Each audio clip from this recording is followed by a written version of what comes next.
ဟုတ်လားမထနဲ့မပြောဖတ်နားလို့ရတယ်ဟုတ်လားပြောပြအကျိုးချောင်းလေးပြောဟုတ်လားအကျိုးချောင်းလေးပြောကျွန်တော်တို့လည်းလေဟောလောက်တက်မှာကိုလို့ပါမောဟောလို့ပါတက်မှာနော်လို့လေအောက်ကြနောက်ကြကြီးဆွဲတော့လည်းမဟုတ်ဘူးအဲ့လိုတော့တက်ပဲလားမတက်ဘူးဒါတော့ကျွန်တော်မလေးစားလေးပို့ဖုန်းလေးခေါ်ဆက်လက်ပြီးတော့ထပ်တော့လူမသိသူမသိနဲ့မလေးကြပြမပြောက်ရဲ့အဲ့ဒါကြီးကမြမယဉ်ကျေးမှုအရာလုံးဝဖီလာဆန့်ကျင်ရလို့အခုလိုစဉ်းစားမိဘူးလားတစ်ခါလေးတော့ကျွန်တော်မှန်လို့ပဲသူကောင်းရင်ကျွန်တော်ကောင်းမယ်နော်နော်ကျွန်တော်ကောင်းတဲ့ပုံစံမြင်ချင်းသူရင်ကျွန်တော်လာကောင်းပြသူရင်ကောင်းပြကျွန်တော်ရှင်းရှင်းလေးဟုတ်တယ်နော်ဒါခေတ်အဆက်ဆက်ကကျွန်တော်ကျင့်သုံးလာဟို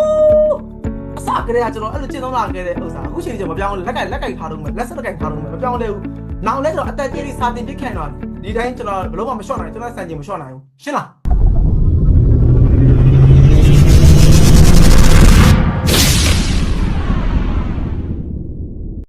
တင်နှန်းဝင်လာရင်လည်းကျွန်တော်ပြောဆိုရင်တင်နှန်းကြီးတွေပေးဓာတ်ပုံတွေပို့အချက်တွေပို့ပဲဝင်လာဖြစ်တော့တင်နှန်းထွက်နေကျွန်တော်ဖြစ်မနေပြောရမယ်ဟုတ်နော်ဘလို့အကြောင်းကြောင့်နဲ့ပဲထွက်ကျွန်တော်ပြောပြီးမှအကြောင်းကြားပဲထွက်ကမယ်အကြရင်နော်နောက်တစ်ချိန်နော်လမ်းမှာတွေ့ရင်လည်းကျွန်တော်ခေါ်နိုင်မယ်တင်နှန်းပြန်လာတက်ရင်လည်းကျွန်တော်လက်ခံနိုင်မယ်အေးအဲ့လိုမဟုတ်ဘူးဆိုရင်တော့နောက်တစ်ချိန်လမ်းမှာတွေ့လ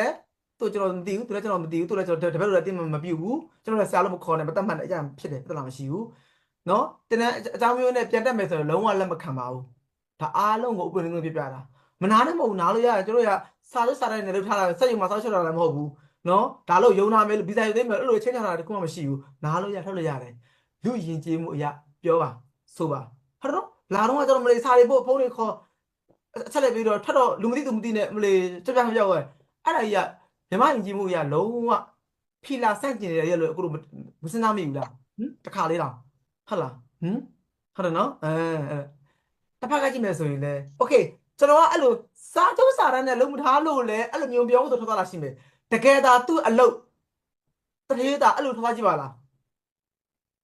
းအဲ့ကောင် OB နော်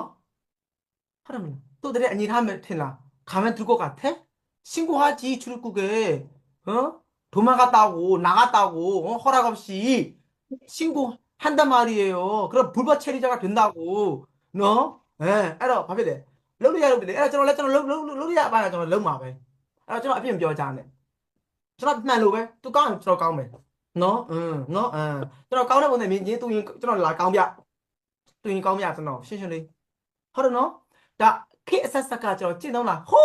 းအစကတည်းကကျွန်တော်အဲ့လိုကျင့်သုံးလာခဲ့တဲ့ဥစ္စာအခုချိန်ကြီးမပြောင်းလက်ကင်ထားတော့မယ်လက်စက်ကင်ထားတော့မယ်မပြောင်းလဲဘူးနောက်လဲကျွန်တော်အသက်ကြီးလေးစာတင်ပြခဲ့တော့ဒီတိုင်းကျွန်တော်ဘလို့မှမလျှော့နိုင်ကျွန်တော်စံချိန်မလျှော့နိုင်ဘူးရှင်းလားနော်ဒါပဲအဲ့တော့အဲ့လိုပြောလို့ကျွန်တော်ဆရာသိမရှိဘူးလို့လာပြောပြောဘသူမှလည်းမှာကျွန်တော်ခေါ်ပြရှင်းပေးမယ်အဲ့လိုပြောချင်လာပြောဟုတ်တယ်နော်အဲ့တော့ဘသူလွန်လဲဘသူမလွန်လဲဆိုတာစဉ်းစားချက်ကျွန်တော်ကိုရှင်းပြတယ်လို့မျိုးပဲအောင်တော့ရှိနားလဲမယ်ထမင်းစားပြီးကြည့်လိုက်ရဆိုသဘောပေါက်လိမ့်မယ်ကျွန်တော်ပြောတာဟုတ်လားမထနဲ့မပြောဖတ်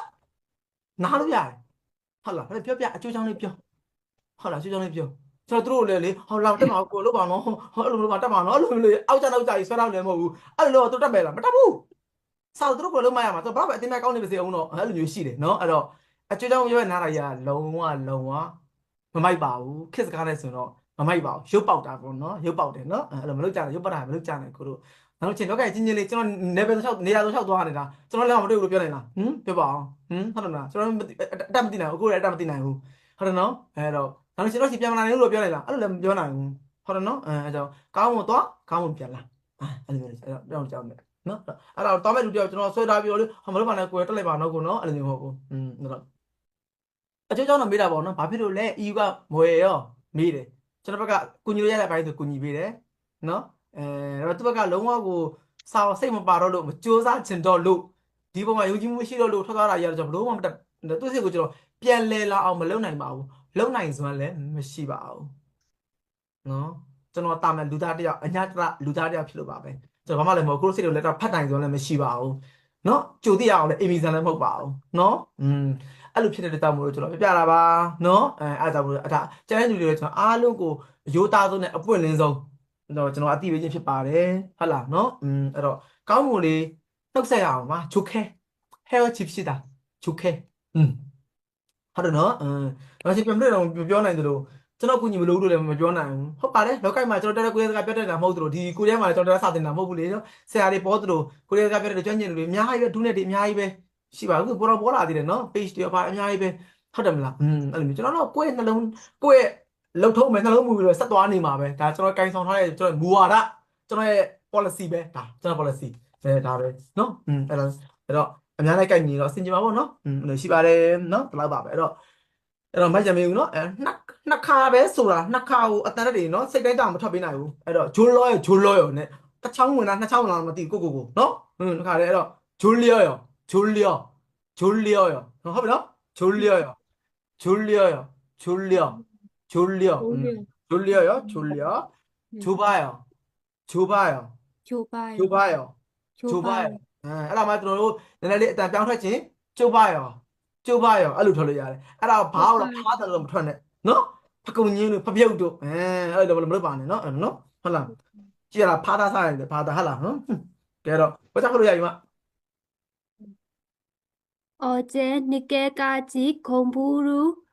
해서 수업 시간에 자주 졸려요. မနေ့တက်လားမနေ့တက်လားတက်တယ်နော် 네. အဲ့ဆိုရင်ကျွန်တော်ဂျာဂျူနဲ့ဂျာကူနဲ့ကွာခြားချက်ကိုကျွန်တော်ပြောခဲ့မိမယ်ထင်တာပဲကြားလိုက်လားမနေ့ကတနေ့ရလားကျွန်တော်ဘယ်နဲ့ပြောရလဲဘယ်နဲ့မနေ့ကလည်းလား မနေ့ကပါဗျာ ပြောလေ မနေ့က မနေ့ကဆရာ မနေ့ကအဲ့ဆိုဂျာဂျူနဲ့ဂျာကူကဘယ်ကအချိန်စစ်လဲမဘက်ကြမျိုးတက်လဲဖြေပါအချိန်စစ်တာအချိန်စစ်တာအချိန်များတာဘာလဲဂျာဂျူ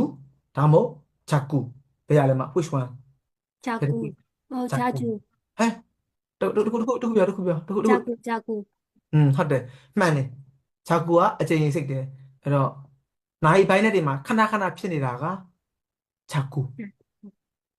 နော်ဂျာဂျူကကျတော့ရက်တစ်ပတ်ငါတို့တစ်လဘယ်နှကြိမ်အဲ့ဒါကျတော့ကျွန်တော်ကဂျာဂျူနော်တစ်ပတ်ကို3-4ခါလောက်ဖုံးပြဖြစ်တယ်နော်ပြထွက်တယ်ဆိုရင်ဒါဂျာဂျူတစ်လကို9ကြိမ်10ကြိမ်လောက်တော့သူနဲ့စာဖို့ဆက်တယ်ဖြစ်ပါတယ်ဆိုဒါလည်းဂျာဂျူပဲဟုတ်လားဟိုကတရက်ထဲမှာနိုင်ပိုင်းတွေမှာခဏအချိန်စိနေသူဂျာကူအဲ့တော့မနေ့ကလည်းအတန်းတက်ထားတယ်ဒါတော့နောက်ဒီတော့ကဒါယူမှားစရာတော့အကြောင်းတော့မရှိဘူးဟုတ်နော်တကယ်တမ်းစာကိုစိတ်နှစ်ပြီးအောင်စိုက်ပြီးတော့နားထောင်ခဲ့မယ်ဆိုရင်ပေါ့နော်ဒီနော်အဲ့လိုဖြစ်တဲ့ကြောင့်မလို့အဲ့ဖြစ်တယ်နော်ကျွန်တော်လည်းခုနဟိုအပိုင်းလေးကိုဖြတ်ပြီးတော့ကျွန်တော် editor ကိုဖြတ်ပြီးတော့အဲ့အပိုင်းလေးကျွန်တော် live မှာလည်းတင်မယ်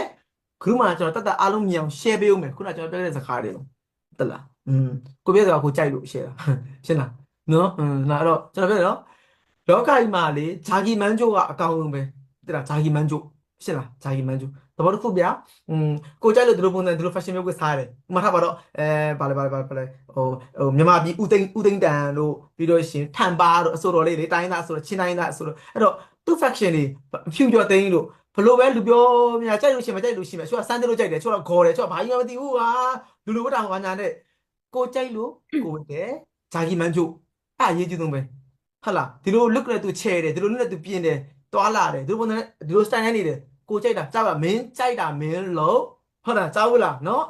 တရားနဲ့မှန်တယ်လို့ဟုတ်လားကလာနဲ့ဂျမန်နဲ့တယောက်ဖြစ်ကုန်မယ်ကိုတို့တော့ပါတာကုန်မယ်အဲ့ဒါကြောင့်မလို့ကိုကြိုက်တာကိုလို့ကြားဘူးလားကိုဖြည့်ရင်ကိုခံကိုတိုင်းနဲ့ကိုကန်ကြားဘူးလေနော်အဲ့လိုဖြစ်တယ်ကိုကြိုက်တာကိုလို့ရမှာပဲအဲ့တော့ဖြစ်တာရအောင်လို့ကိုတာဝန်ယူနိုင်ရပြီပေါ့နော်တာဝန်ယူနိုင်ရပြီအဲ့လိုဖြစ်တဲ့ကြောင့်မလို့ဂျာကီမန်ဂျိုပေါ့နော်အဲ့တော့ကျွန်တော်လည်းလူပဲဒါဒါလည်းမစိုးဘူးနော်အဲ့တော့နောက်လာမဲ့သူတွေအတွက်လည်းဒါကြိုတင်ပြီးတော့ announcement လုပ်လို့ဖြစ်သွားတယ်လက်ရှိလုပ်နေသူတွေထပ်မဲ့ပြီးတော့ကျွန်တော် remind လုပ်တာဖြစ်သွားတယ်အဲ့ဒါကျွန်တော်ကြိုက်လို့ကျွန်တော်ဒါယူပြန်ပြီးတော့ဒီအပိုင်းလေးကိုဖြတ်ပြီးတော့အဲ့အပိုင်းလေးပဲဖြတ်ပြီးတော့ကျွန်တော်ပြန်ပြီးတော့ဟောဖြစ်မယ်နော်ပြီးတော့ရှင်မကြမျိုးပြောဆိုထားတာရောဟုတ်ပြီလားလိုအပ်တယ်ဒါတွေကနော်ဟုတ်လားနော်ဒီလိုမျိုးပြောပါတယ်လုပ်ပါတယ်ဆိုတဲ့အကြောင်းကိုဟဲ့ကြောအဲ့တော့ဒါကိုကြိုက်တယ်ဆိုရင် okay ဝင်လာမကြိုက်ဘူးငါအဲ့လိုကြီးလူများရှင်းမှာနမိတ်ခေါ်တက်ပြောတာတက်ပြရမကြိုက်ဘူးဒါမိလားခံနိုင်ဘူး okay နာကားသူတပည့်ရောမလာသေးတယ်လူပြောတာနော်အဲ့လိုမျိုးပြောတာအဲ့လို okay ကြောက်နဲ့ကန်ညီမရှိမယ်နော်ကန်ညီမရှိမယ် okay ကျေးဇူးပါ